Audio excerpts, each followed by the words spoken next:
Hi, I'm David. Let's look at this problem. We're given the equation y equals 2x minus 5, and we're asked to change this into a set of parametric equations, but we're given the condition that t has to equal 0 at the point 3, 1. Well, let's have a quick sketch of y equals 2x minus 5. That's a linear equation, so I can draw that line. It's in y equals mx plus b form. I know that it's got a y-intercept of negative 5. And I know it has a slope of 2. So it will do something like this. And then right here at x equals 3, 1, 2, 3, it hits at 1. And we're supposed to have it such that t equals 0 at this point. T is our parameter. Well, one thing we could do is we could let t increase at exactly the same rate that x increases. In other words, I could let at x equals 4, whatever this point is, I could say let that be t equal 1. And at x equals 5, whatever point that is, I could say let t equal 2. And similarly backwards, I could say t equals negative 1, t equals negative 2, and so on. And that could be my parameter. So if that were my parameter, how are x and t related to each other? Well, let's make a little chart.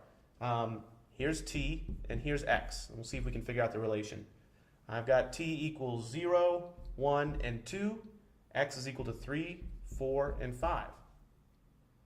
Well, it looks like x equals t plus 3. Right? Instead of starting at 0, over here at x equals 0, it's starting at x equals 3, and then it's just going up. Well, once I make this choice for x, the rest is pretty simple. Well, if I plug in y equals 2x minus 5, if I replace that x with a t plus 3, then I can have an equation for y involving t. That would be y equals 2 times x, but x is really t plus 3 minus 5. Well, if I simplify that, I could have y equals 2t plus 6 minus 5. That's 2t plus 1. Now I have two equations, x equals some function of t and y equals some function of t, and I think they give us this equation, this line, y equals 2x minus 5. Well, suppose you weren't sure. You could always eliminate one variable and check. So let's check real fast.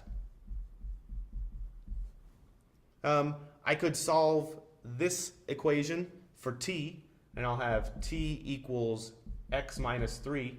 You can see we're going to kind of undo the thought process that we started there.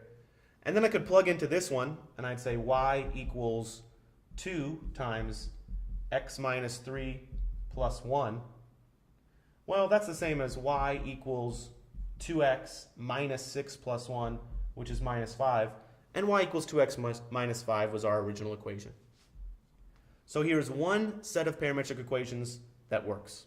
Now, there are infinitely many solutions. This is not the only solution that could work, but this one does work just fine.